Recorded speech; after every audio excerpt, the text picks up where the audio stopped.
täna oleme siin selleks, et jagada ühte põnevat kogemust, kus me Eevaga testisime balance testi. Räägi, Eeva, mis mõte sinul selle balance testiga ehk siis tasakaalutestiga oli ja miks sa just nii tahtsid seda teha? No vaata, väga paljude erinevate preparaatidega on täna ju see, et ega me ju päris hästi ei tea, mis me sealt saame, kui palju me saame, kas ta päriselt meil kehas midagi teeb ka. Ja isegi kui mõned toredad tootepakkujad pakuvad juurde ka mingisugust testivarianti, siis sageli see testimine toimub nende enda laboratooriumites ja nii edasi, eks ole. No see tegelikult ju jätab siukse väikse kahtluse väreluse sinna sisse, eks ju, et saab ju tõlgendada neid tulemusi. Noh, paber kannatab kõike, nagu me teame, Ja, eks ju. ja. Aga siin sinu puhul on ju see, on ju, et neid teste tegelikult tehakse ju ikkagi täiesti eraldiseisvates laborites, mitte ei ole nagu siin sinu endaga otseselt seotud kuidagimoodi, eks ju. Ei. No vot. Ja siis mul ikkagi siukse väikse skeptikuna oli see väike kahtlus, et no aga kui, sest et siin Siino ju oma testis ka küsib, et kas sa oled nagu tarvitanud seda balance oili juba mingi aja või ei ole tarvitanud. Ja, või kas sa üldse kasutad mingeid Või kas sa lisandeid? üldse kasutad ja just täpselt. Ja siis ma mõtlesin, et noh, et aga vaataks, et kui ma nüüd ühele sellel samal ajahetkel annan kaks proovi, ühes ütlen, et ei ole midagi kasutanud ja teises ütlen, et olen kasutanud. Et kas see siis kuidagimoodi ja just nimelt, et olen kasutanud nende balance oili.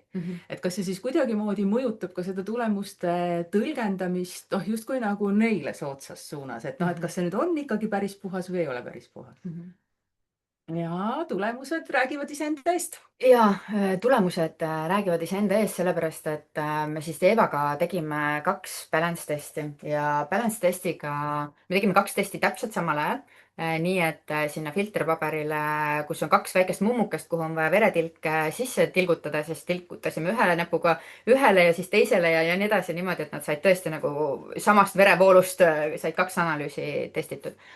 Ja testi siis nagu nii-öelda küsimustikule me vastasime niimoodi, et ühe testi puhul ütlesime, et ütles Eeva siis nimelt, et ta ei kasuta balance oili ja teise puhul, et jah, et ta kasutab ja ta kinnitas, et ta tegelikult justkui ei kasuta mitte ühtegi oomega-3 lisandit. Tegelikult olid sa selleks ajaks ju mõne aja balance oili juba kasutanud, Ja. aga räägi natuke, kuivõrd järjepidev ja tubli sa sellega tegelikult olnud olid? No tead, eks ta on ikka nagu on. Et ma ei olnud kindlasti olnud järjepidev. Võtsin rohkem siis, kui meelde tuli. Ei võtnud kindlasti seda soovituslikku kogust, sest et balance oil ju soovitab võtta väga konkreetselt 0,15 milligrammi kehakaalu kilogrammi kohta. Ehk et mina peaksin võtma siis 10 milliliitrit korraga. See on üks suur supilusika täis, mõõtsin kodus ära täpselt. Nii ongi tegelikult kõige mugavam seda õli tarvitada, et kui sa võtad endal mingisuguse koduse lusika ja mõõdad täpselt sinna selle koguse välja, siis sa ei pea iga kord hakkama otsima seda mõõtetopsi. Teinekord jääb võib-olla võtmata sellepärast, et mõõtetopsi pole käepärast, eks. Ja siis väga levinud on see, et võtan lonksuga, eks, aga me tegelikult ei tea ju, kui suur see lonks sul sellel hetkel parasjagu on. Ja noh, ütleme niiviisi, et kui nüüd arvestada sellega, et ma ikkagi justkui olin nagu tarvitanud seda õli mingil määral, aga mitte väga järjepidevalt, siis ka see tuleb tegelikult siit testi tulemustest väga hästi välja. Et lihtsalt noh, nii-öelda huupi seda õli tarvitada, noh, kas nüüd öelda päris, et võiks sama hästi ka mitte võtta? No ilmselt mitte, eks ju. Et igasugune kogus on ikka natukene parem kui üldse mitte midagi. Aga kui tahta, et asi oleks nagu päriselt korras, siis tuleb ikka päriselt panustada ka. Ja see järjepidevus ikkagi loeb ülipalju, et mis roll nendel oomegatel üldse on tegemist on nii oomega-3 kui ka oomega-6 asendamatu rasvhappe meie keha jaoks, ehk siis see on aine, mida keha ise teha ei oska. Absoluutselt, sa võid pea peal seista, teha ükskõik milliseid meditatsioone või mõtteviisi muutusi või kõige paremaid dieete jälgida, et kui tegelikult neid aineid toidulauale menüüga ei tule, siis sul neid kehas ei ole. Ja millega ta on seotud alaegade põletikuga. Et selle alaegade põletiku kohta siit samast video alt leiad sa tegelikult ühe teise seminari veel, mida sa võid põhjalikumalt natukene kuulata, et mida see tähendab. Aga tulles tagasi selle testimise juurde, siis tegelikult eesmärk oli lihtsalt Eevaga panna proovile tema selline skeptiku vibe, et kas see siis analüüs tegelikult on nii sõltumatu, et kas tekivad siin mingid vahed sisse lähtuvalt sellest, et on kaks erinevat analüüsi, seal on kuidagi vastatud nagu erinevat infot antud nende testide tegemise kohta ja mida me tegelikult nägime, siis üks olulisemaid näitajaid ongi see oomega 6 ja 3 rasvhapete tasakaal. Ehk siis see näitab seda, et kui palju kehas on alaaegade põletikuga seotud põletikumolekule võrreldes siis nii-öelda põletikuvastaste molekulidega. ja siin analüüsi puhul tegelikult see nagu vahe tegelikult ei tulnud sugugi selline, et oleks põhjust kahelda selles, et test ei ole usaldusväärne. kõik need vahed, mida erinevad näitajad siin näitavad, on tegelikult 0, millegiga vahega, ehk siis nad on nagu arusaamise koha pealt, et kas kehas on midagi paigast ära toitumise nagu mustreid jälgides või et ei ole, siis tegelikult need analüüsi tulemused on absoluutselt usaldusväärsed. Et need vahed on nii väikesed, et ei anna märku sellest, et oleks analüüsi tulemustes nagu põhjust nagu kahelda nii-öelda. Miks on see oomega nagu rasvhapet või üldse nagu rasvhapete, tegemist ei ole oomega testiga tegelikult, vaid tegemist on rasvhapete analüüsiga. Kuidas seda saab nii-öelda vaadata rasvhapete analüüsina laiema pildiga, on see, et tegelikult siin tulemustes vaadati lausa 11 erinevat rasvhapet, et näitan sulle korraks siia seda nii-öelda suurt tabelit ka ja 11 erinevat rasvhapet ehk vaadati küllastunud rasvasid, oomega 9 rasvhappeid, oomega 6 rasvhappeid ja nende erinevate rasvhapete lõikes veel, mis siia gruppi nagu kuuluvad ning siis neid oomega 3 rasvhappeid. oomega 6 on need, mis on kehas põletikku tekitavad ja oomega 3 põletikuvastased. Neid ühtegi keha ise ei tooda, vaid me peame toiduga saama. Eeva puhul tuli tegelikult välja see, et kui me laias laastus vaatame, et siin väga suuri kõrvalekaldeid ei ole, et tubli Eeva, sa oled keskmiselt pigem teadliku toitumisega, võin ma selle kohta järeldada. Et miks ma saan seda järeldada, sest see analüüs näitab viimase 4 kuu toitumisharjumusi. Miks viimase 4 kuu? Sellepärast, et meie punased vererakud nii-öelda, meie veri uueneb iga 120 päevaga umbes. Ehk siis see on keskeltläbi 4 kuud. Ja kui me toitumises teeme mingisuguseid muutusi, siis meie kehas rakkude tasandil hakkavad muutused toimuma ja väljenduma kuskil 4 kuuga. Et hea näide on, kui hakkad kaalu kaotama, trenni tegema, siis sa füüsilisel tasandil võid ju tunda muutusi ka palju kiiremini, et mul on natuke rohkem energiat, muutusin kergemaks, on ju, jood rohkem vett, kohe tunned, et isusid on vähem, et see on asju, mida me tajume nagu muutustena kiiremini, aga veretasandi nagu muutused toimuvad kehas aeglaselt ja veretasand on nii oluline sellepärast, et see on seotud toitainete omastamise ja jääkainete väljutamisega. Aga Eeva puhul on näha seda, et kui enamus gruppide juures siin ütleme, need kõrvalekalded on siin vähem kui ütleme 10% üle, 10% puudu, siis tegelikult arvestades seda, et ta tegelikult oli ikkagi päris mitu kuud juba oomega 3 kasutanud, aga mitte järjepidevalt ja nii-öelda nagu enda kehale ilmselt natukene väiksemas koguses, kui see on mõeldud, siis tegelikult oli EPA, mis on ülioluline rasvhape just nimelt pehmete kudede, lihaste, minu kontekstis, millest mina palju räägin, on nahatervis, eks ju, nagu ülioluline. Ehk siis, et –36% peaaegu puudujääk ja mida see tähendab keha seisukohast tegelikult? See tähendab seda, et mul hästi hea näide, mida mulle meeldib tuua, on see, et sa teed kuu aega tööd, sul on tööandjaga kokku lepitud, et sa saad 1000 eurot palka. No see ei ole väga hea kokkulepe, ütleme tänastes tingimustes, aga oletame nagu lihtsalt näite lihtsustamise mõttes, et sa saad 1000 eurot palka ja palgapäeval otsustab ülemus sulle üle kanda nüüd 650 eurot. Täpselt 35% vähem. Ja ütleb sulle, et aga praegu nüüd on nii. Katsu hakkama saada. Ja sina siis nagu pead oma peas nüüd läbi laskma, et kuidas sa selle 35% väiksema raha eest saad lastele kevadeks riided ostetud, autole paagi kütust täis, koju saad süüa, küttearved nagu või mis iganes muud nagu kõik makstud. Võib-olla oli nädalavahetusel tegelikult plaanis puhkama minna või spaasse minna või teatrisse minna ja nii edasi. Ja kuidas sa selle kõigiga hakkama saad, kui see näitaja on –35% keha jaoks nagu väiksem? Et sinu töös on see veel eriti huvitav ja sellepärast näiteks seesama EPA näide, et sa oled füsioterapeut. Sa töötad inimestega nagu füüsilise väga palju lihastkondade teemadega, taastumiste teemadega, et kuidas oma töös seda konteksti nagu näed, et kuivõrd oluline see tegelikult on?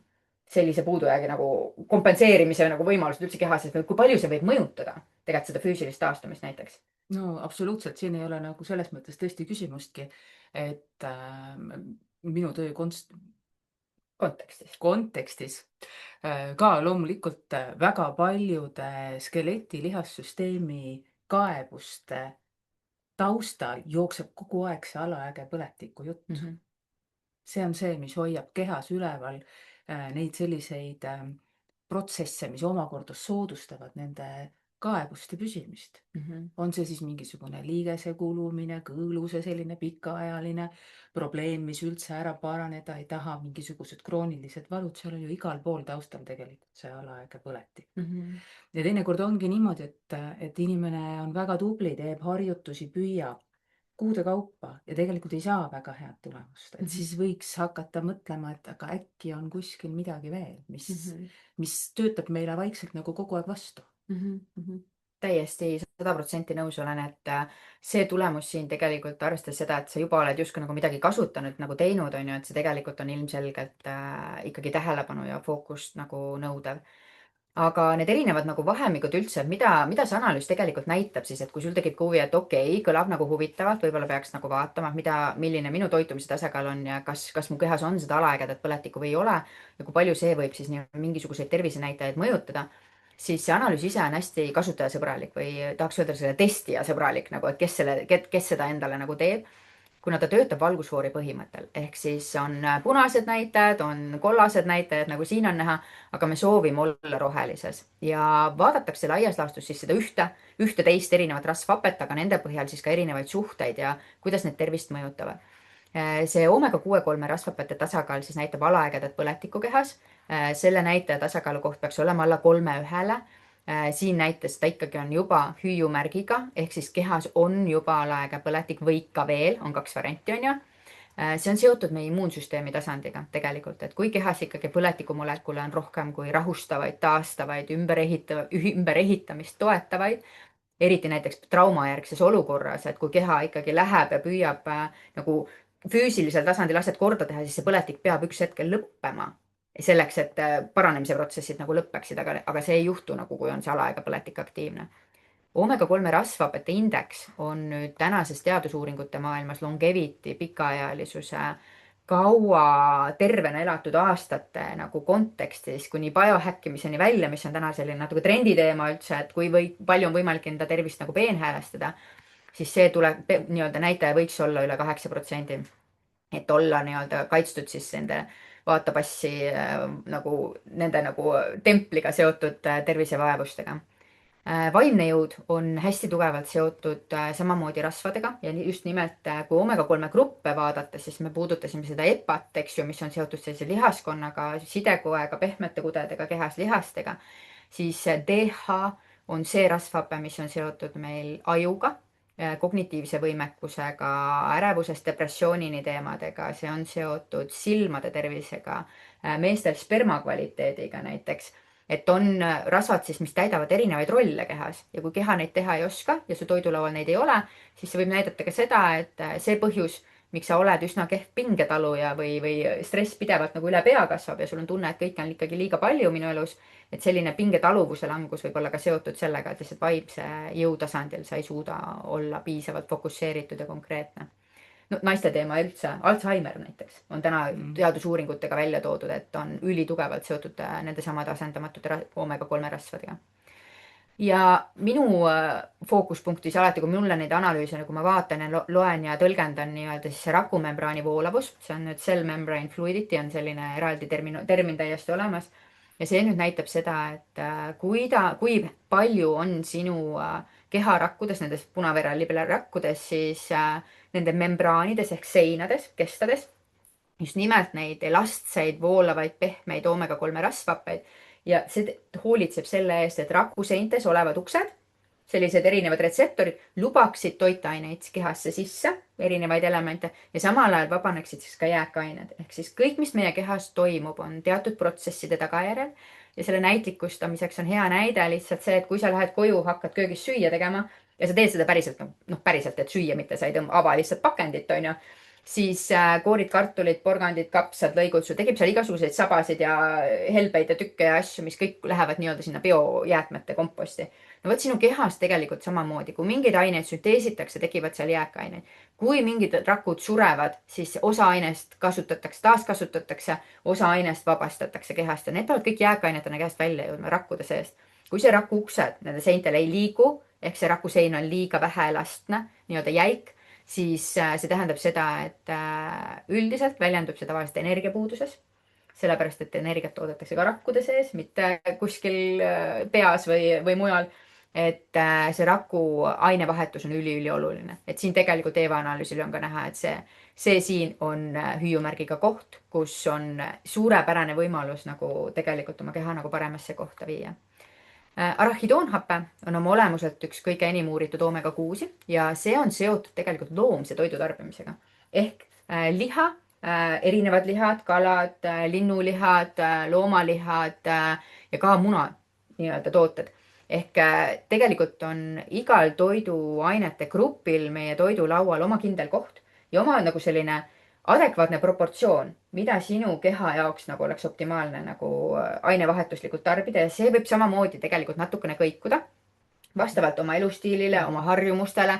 Et noh, palju räägitakse näiteks spordi kontekstis või füüsilise kontekstis, et oi, vaadad sa ka valku piisavalt sööd, on ju, mis tõstab väga sageli nende loomsete toitude tarbimist, aga loomsete toitudega tegelikult tuleb palju kaasa just nimelt neid põletikku tekitavaid ühendeid ja peab teadma, et kuidas oma toitumist tasakaalus hoida.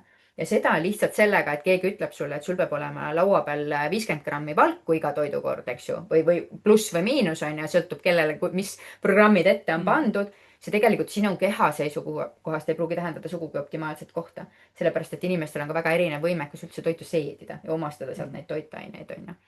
Ehk see on üli-ülipõnev analüüs. Koos selle raporti nagu analüüsiga tegelikult saad sa 21 lehekülge ülipõhjaliku eestikeelse aruande, mida tavaliselt laborid ei anna kaasa, vaid nad annavadki pigem lihtsalt, et väärtus, mis sul see tulemus oli ja mingisugune referentsväärtuste nagu selline skaala. Aga siin on tegelikult eestikeelne, ülipõhjalik selgitustega, et miks see analüüs on oluline, mis numbreid seal vaadati, millised on nagu normaalsed vahemikud, sinu enda tulemused lahti tõlgendatud, kust on need arvutused üldse tulnud, mida siis tegelikult mõõdeti, on ju, toitumisnõuanded, kust need nii-öelda, kuidas tulemusi arvutati ja kõik need erinevad rasvhaped on siin tegelikult hästi lahti ka seletatud, et kus on need toidud, kus sa neid saad. Ehk siis, kui sul seal analüüsis tuleb välja, et sul seda on puudu, noh, siis sa peaksid ilmselgelt midagi rohkem sööma. Kui sul oli seda üle, siis peaks vaatama, millised valikud võib-olla peaks natukene korrigeerima. Ehk see analüüs ei ole lihtsalt mingisugune korras või mitte korras see, vaid ta tegelikult reaalselt on peegeldus sinu 4 kuu toitumise nagu harjumustest ja sellest, et mida siis sa saad ka tegelikult ette võtta, et sa ei jää selle tulemusega nii-öelda üksinda. Ja kui sina nüüd tunned ka, et see analüüs tegelikult kõnetab, siis on sul võimalik täiesti riskivabalt ehk raha tagasi garantiiga ka seda analüüsi teha. Kuidas? Siis ole hea, piilu siit alt on teine selline väike, natukene pikem, põhjalikum alaägeda põletiku selgituse fookusega seminar. Mida see tegelikult tähendab, kas sa saad nii-öelda enda jaoks seda kõnetamise kohta, et kas see võib sind ka puudutada. Ja siis tegelikult seal on ilusti lahti selgitatud ka, et kuidas see raha tagasi garantii kehtib ja siin all on ka link olemas, kus sa saad selle analüüsi endale tellida. Miks sina soovitad, Eva, seda analüüsi teha, et mida see sulle andis nagu arusaamise mõttes ja kuidas sa näed, et tegelikult et need nii-öelda, kellega sa puutud kokku oma töö kontekstis või oma lähedaste kontekstis, et kui palju sellest nagu arusaamine tegelikult võiks nagu inimesi aidata või toetada? No selles mõttes on see test ikkagi vaata ülioluline, et ta annab sulle mingisuguse stardiplatvormi. Et sa saad ülevaate sellest, kus koha peal sa hetkel nagu oled oma tervisega, just nimelt nende rasvhapete kontekstis. Ja kui sa siis ka otsustad midagi ette võtta, siis on sul ju tegelikult võimalus mingi aja pärast kas või seda sama testi korrata ja sa päriselt näed, kas hakkab midagi muutuma või ei hakka midagi muutuma ja eesmärk on ikkagi see, et hakkaks midagi muutuma ja ikka sinna paremuse poole, eks ole. Ja kui me tegelikult saame need asjad enda organismis tasakaalu, siis noh, vähemalt tervise vaatepunktist lähtudes hakkab minema paremaks. Kindlasti.